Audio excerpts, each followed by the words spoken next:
Everyone, welcome back. New brand video. In this video I'm going to be showing you how to fix updated request problem in iPhone and iPad. If you want to update iOS 17 but face this type of problem, so how can fix it?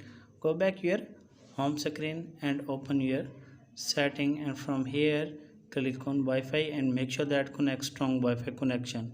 Turn on Wi-Fi toggle, at least the third scan you have turned it on, and after that go back.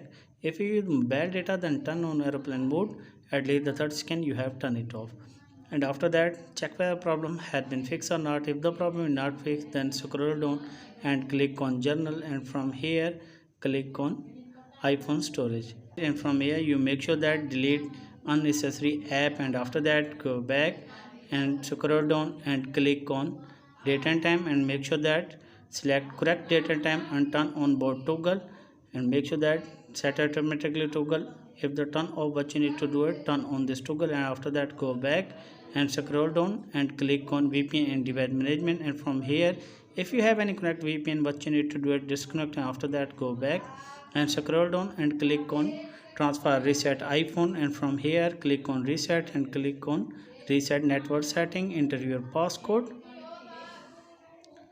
and click on reset network setting. After reset network setting, go back